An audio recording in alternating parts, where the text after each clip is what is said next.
Sebenarnya hari ini Abi berkeinginan melanjutkan lagi tutorial pengenalan tanaman herba. Yang satunya lagi itu brutuale atau penawar sampah.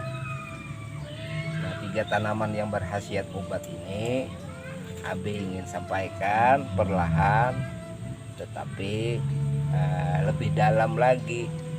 Jadi tidak kesana kemari. Tanaman obat yang lain kita tinggalkan dulu. Ada 3 macam ini termasuk primadona Abi di dalam membantu saudara-saudara kita yang sakit. Ada hubungannya dengan 3 tanaman yang memiliki khasiat yang luas ini, dari masa kakekmu hingga Abi. Kemarin kan Abi dari Kalimantan Tengah mencari beberapa bibit tanaman, tapi susah lah ya, mungkin kalian ngerti sendiri beberapa faktornya itu sehingga hilang beberapa tanaman itu. Ini akibat penggunaan racun pembasmi rumput-rumputan, gulma dan pengganggu itulah sangat berlebihan. Nah, tapi hari ini biarlah kita bercurhat, karena tukang kameranya ini untuk menyurutnya tidak ada, tidak bisa sendiri saja hari ini. Mudah-mudahan baik hasilnya ini. Kamera HP itu Abi letakkan begitu saja. Kemudian dari rumah sakit Abi satu persatu menengok keluarga dan kawan yang sakit di sana. Miris memang. Awal-awal itu sebenarnya secara ikhtiar kemanusiawian bisa kita tanggulangi apabila wawasan kita terhadap pengenalan tanaman yang berkhasiat obat ini luas. Kita ini seperti yang sering Abi bicarakan, bersyukurlah karena air kita ini memiliki jenis tanaman berkhasiat itu adalah, kalau tidak ada perubahan, 3 sesudah berhasil.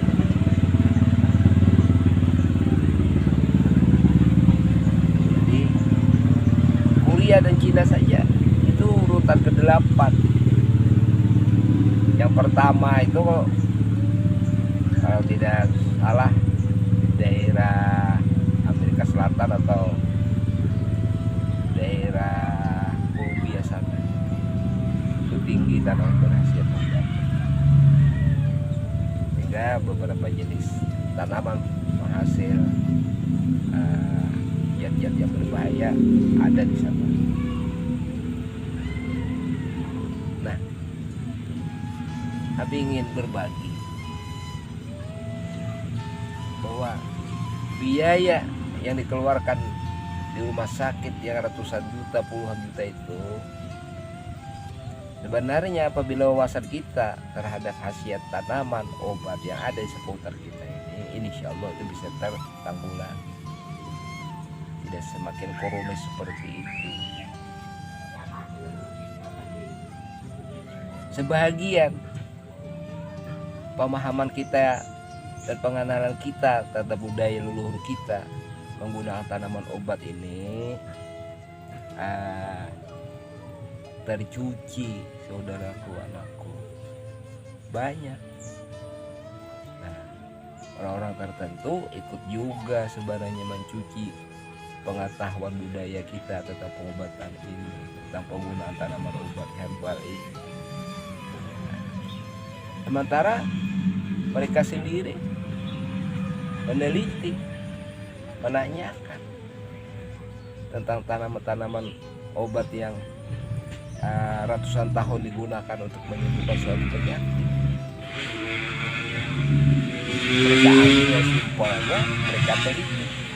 mereka menemukan zat aktifnya, mereka sisihkan. Jadi banyak. Bahkan mereka katakan buat tanaman-tanaman yang biasa kita gunakan untuk memelihara kesehatan dan penyembuhan penyakit itu hanya sugesti. Paling tinggi kata mereka ini suplemen, tapi mereka sendiri menggunakan. Bahkan mereka, orang-orang Eropa dan Amerika itu mengajak warganya untuk kembali ke alam di dalam hal memelihara kesehatan, perawatan kesehatan dan penyembuhan. Misalnya saja dulu 30 tahun yang lewat, tapi sih masih ingat bagaimana orang-orang yang mempromosikan obat-obatan. Mereka mengatakan bahwa tanaman obat yang dipakai untuk kesehatan itu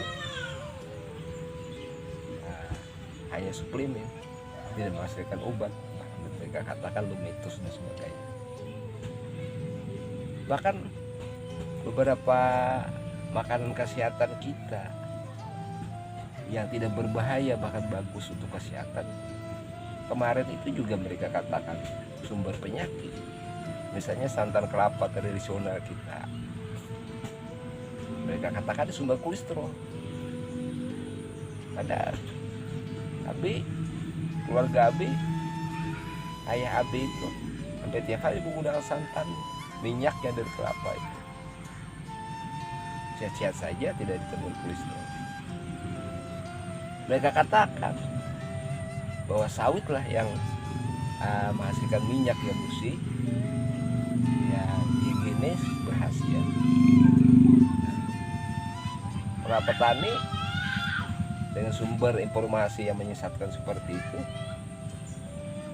ya mereka tidak kehilangan kepercayaan diri. Demikian juga yang masyarakat kita pengguna minyak kelapa tradisional itu, virgin coconut oil itu, yang sebenarnya berkhasiat, tidak menghasilkan kolesterol yang mereka fitnahkan itu. Nah, ini salah satu contoh. Nah, akhirnya sawit yang berkembang. Kelapa-kelapa tradisional kita malah dipotong. Jadi ini kesadaran kita, kesadaran sebagai anak bangsa, tidak mudah terprovokasi dan sebagainya. Industri kimiawi khususnya farmasi ini berkembang pesat di negeri-negeri mereka, termasuk farmasi itu juga mengembangkan racun-racun serta pupuk kimiawi, tanaman-tanaman yang bisa disuburkan dengan hasil rekayasa genetik dan sebagainya itu, sehingga dianggap simpel di dalam bertani. Di acara tradisional dianggap tidak efisien. Sayangnya itu sebagai uji coba penggunaan racun pada rumput-rumput itu. Abi khawatir kerusakan tanah kita ini karena tidak terukur, tidak berwawasan lingkungan penggunaannya, anakku. Kali ini saja kita di khususnya di Kalimantan Selatan ini, padi-padi lokal ini, padi-padi pertanian sawah tak ada hujan ini, kalau tidak salah Abi dengar itu ada 70.000 lebih mengalami kerusakan, dikhawatirkan gagal panen. Penggunaan terutama racun pada penggunaan pembasmi tanaman pengganggu rumput-rumputan atau gulma itu, siapa yang jamin itu tidak meracuni kepada tanah? Nah, sudah kita semprotkan, apa habis terbuang, tidak mengendap di tanah. Nah, sama sebenarnya dengan penggunaan obat kimia di tubuh kita, penggunaan antibiotik yang tidak terukur, tidak terbatas itu. Dan sudah habis masa fungsinya di tubuh kita, sampahnya itu apa tidak meracuni tubuh kita. Antibiotik sebagai salah satu yang banyak dirisipkan untuk menyembuhkan suatu penyakit, itu kan zat membunuh bakteri yang berbahaya pada tubuh. Tetapi dia tidak bisa menganalisa dalam tubuh kita ini, di pencernaan kita itu juga ada bakteri-bakteri yang sifatnya membantu pencernaan, membantu tubuh kita. Seperti bom atom saja itu kimiawi, antibiotik itu. Tidak hanya musuh, rakyat juga mati. Nah, penggunaan jangka panjang bisa berbahaya bagi tubuh kita, pencernaan kita. Belum lagi bakteri dan virus itu mereka berevolusi, gennya berubah. Ya seperti bangsa kita inilah. Nah, bosan rakyat ini, kemiskinannya dipelihara oleh negara, bertambah banyak kemiskinan itu, ya bertambah murah lah nilainya orang miskin ini kan. 5 tahun 100.000, hak-hak suaranya ya dijual karena dia miskin, jadi harganya murah.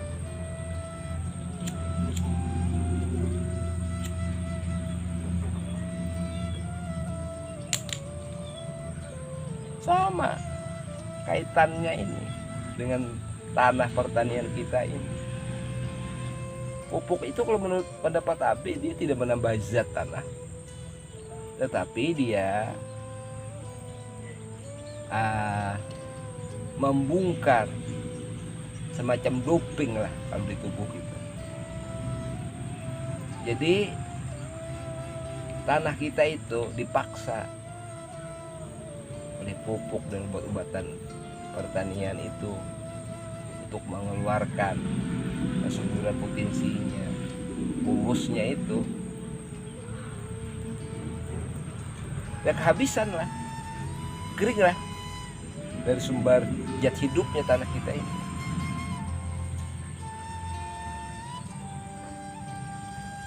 Ipiknya petani yang putus asa akan menjual tanahnya dengan murah, berkembang lagi penjajahan sawit ini. Kalau di negara komunis nggak punya sawah ladang itu kan negara. Kalau di tanah air kita ini ya POC yang nantinya yang punya. Maaf ini pada ngelantur, tapi tidak apa-apa.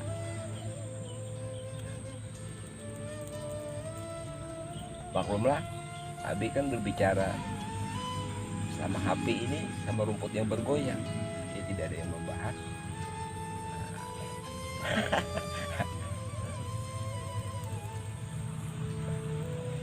Jadi bakteri yang sudah berevolusi tidak bisa lagi dibunuh, dimatikan, dikendalikan dengan antibiotika yang jadi selama. Farmasi itu akan menjual lagi dengan dosis tinggi dan kita akan terikat, terjajah imunitas kita ini. Nah, Abi sebagai seorang pengobat herbal ada khawatir generasi kita tidak peka lagi tubuhnya terhadap tanaman obat yang sifatnya itu alami, dia harus rutinitas berulang, istiqomah. Tapi daya penyembuhnya apabila dilakukan dengan benar itu tidak berefek yang berat seperti obat kimia. Obat kimia itu kadang-kadang menyembuhkan satu sumber penyakit baru yang tumbuh, terutama pencernaan. Kalau menurut kakikmu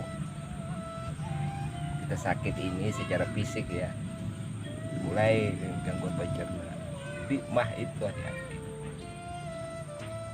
Ya ada sih secara psikologi penyebabnya lain, manajemen mental kita itu. Makanya kata kakekmu, otak kita ini dirancang untuk mengenali diri, bukan mengenali Tuhan. Kalau kamu benar mengenali diri, hasilnya kamu mensyukuri diri, maka Allah akan menambahi nikmatnya dan rahmatnya itu. Maka nikmat yang tertinggi, Allah akan membuka syarat daripada surat cintanya. Ini surat cinta Allah, kado Allah. Seorang yang mencintai Allah, dia akan merawat dan surat cinta Allah, rahmat Allah.